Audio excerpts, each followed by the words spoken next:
Dari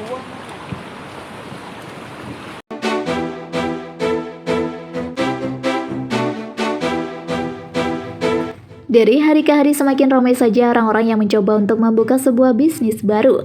Salah satu di antaranya yang bikin kita salting yaitu budidaya ikan. Memang, pada dasarnya, Indonesia sendiri memiliki daya tarik untuk mengkonsumsi ikan lebih tinggi jika dibandingkan luar negeri. Namun tidak hanya itu saja, banyak pabrikan kuliner yang sudah mengolah ikan tersebut menjadi ikan keting yang bisa dikonsumsi lebih lama lagi alias tahan lama. Jadi jangan heran dong guys, jika saat ini permintaan ikan lebih meningkat drastis dari hari ke harinya. Semua itu sudah menjadi salah satu faktor penyebabnya. Budidaya ikan bawal biar cepat besar.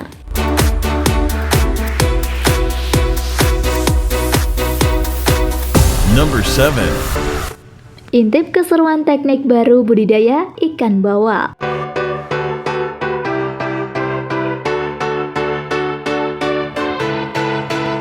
Setiap pembudidaya memiliki cara-cara tersendiri untuk bisa menjadikan hasil panen yang berlimpah. Tak heran jika mereka mulai menginginkan suatu keuntungan besar dari hasil kerja kerasnya selama ini.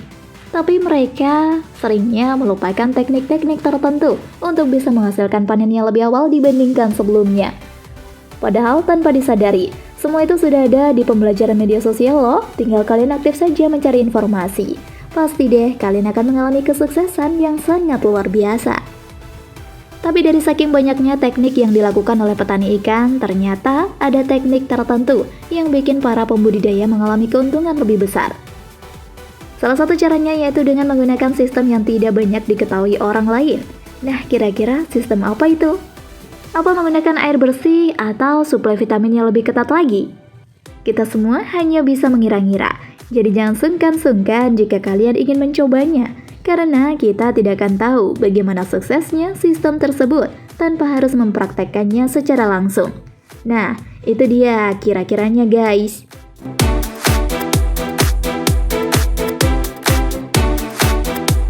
Number 6.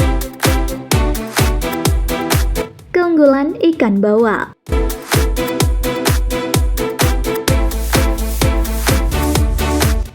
Meski sudah cukup lama beredar di Indonesia, namun tidak membuat ikan tersebut dikenal lebih detail lagi. Padahal jika kalian tahu ya sahabat, banyak sekali keunggulan yang terdapat dalam ikan bawal. Ikan memang menjadi salah satu spesies hewan yang bisa dikonsumsi. Namun tidak semua ikan bisa dikonsumsi oleh manusia ya guys.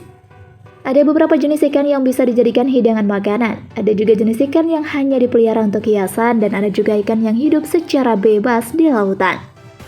Nah, berbicara tentang ikan nih, kalian pernah nggak sih nyobain sajian makanan dari ikan bawal? Jika belum cobain deh, pasti nagih. Jika kalian sedang pernah mengkonsumsi beberapa jenis ikan air tawar, pastinya tuh dengan beberapa jenis ikan tersebut dan juga bagaimana rasanya. Kalian pasti tahu, kalau disuruh milih, pasti kalian akan memilih daging yang gurih dan juga empuk. Maka dari itu, kalian wajib pilih ikan bawal untuk dikonsumsi.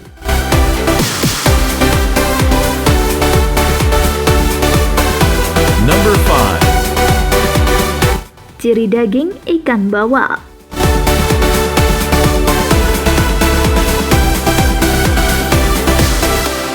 Kalau sudah berbicara tentang ikan, yang jelas banyak jenis ikan yang bisa kalian konsumsi. Tidak hanya ikan gurame, lele, bandeng saja ya yang ternyata bisa kalian makan. Tapi ada yang ikan yang tak kalah gurih dan nikmat jika dijadikan santapan dengan nasi hangat. Nah, ikan apa itu kira-kira? Ya, ikan bawal. Meski kedengarannya masih sangat asing di telinga kita semua, namun perlu kalian tahu, jika ternyata ikan bawal ini termasuk dalam salah satu jenis ikan yang memiliki daging empuk dan gurih. Tidak hanya itu saja, kandungan protein dan juga kalsium yang diberikan oleh ikan bawal mampu mencukupi kadar yang diperlukan oleh manusia. Sehingga tak heran dong jika saat ini sudah cukup banyak restoran dan tempat makan yang menyajikan sajian makanan dari ikan bawal. Mulai dari sajian digoreng, ditumis, hingga ada juga yang dibakar. Harganya juga tidak terbilang mahal loh jika harus dibandingkan dengan ikan gurame. Untuk seporsi ikan bawal dalam kisaran berat setengah kilogram, biasa dijual dengan harga 35.000 saja. Sedangkan untuk sajian ikan gurame dalam takaran setengah kilogram saja sudah berada di nilai 75.000. Dari sini saja sudah bisa kalian lihat dong gimana murahnya ikan ini. Tapi meski penuh murah, tak membuat ikan bawal kehilangan performanya di lidah masyarakat Indonesia. Buktinya saja, hampir setiap hari restoran kekurangan stok ikan bawal.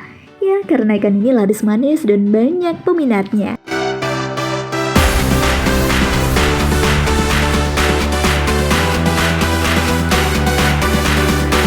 Number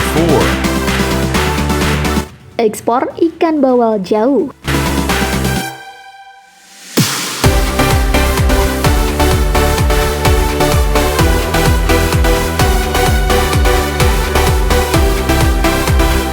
Banyak yang belum tahu seluk-beluk ikan ini dari mana. Ternyata ikan ini jauh.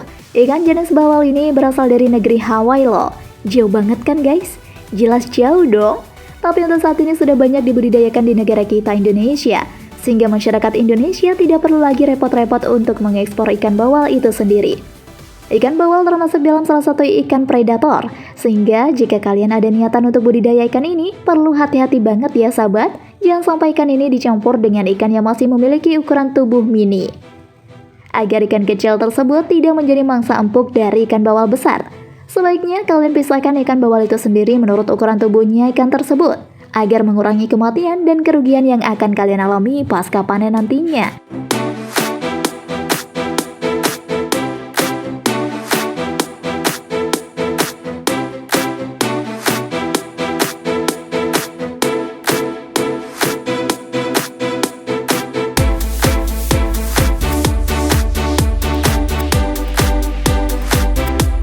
Number 3. Persiapan kolam ikan bawal.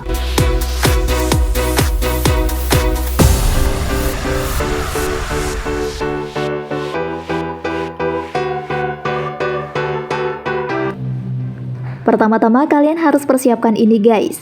Perlu dipersiapkan kolam untuk pembesaran yang mencakup beberapa cara menyerupai penjemuran, kolam, perbaikan pematang, pengolahan tanah dasar, pembuatan kemalir, perataan tanah dasar, pengapuran, dan pengairan.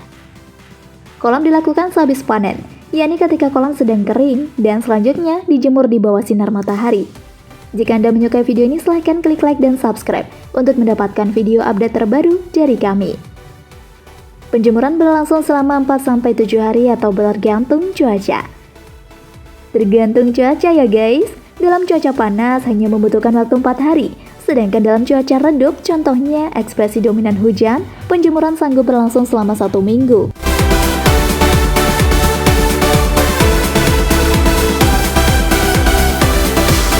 Number 2. Pengolahan tanah dasar.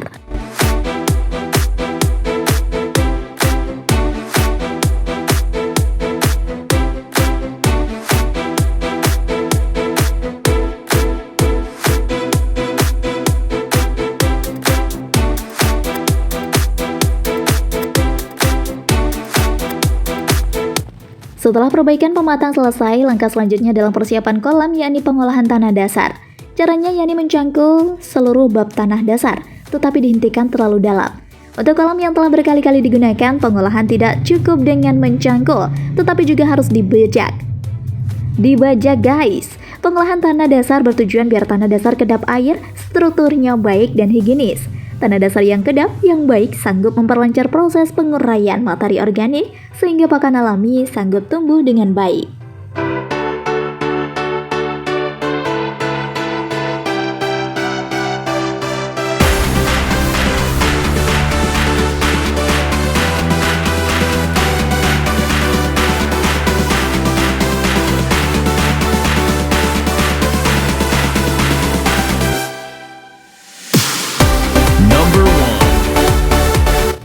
Penggunaan kemalir dilakukan.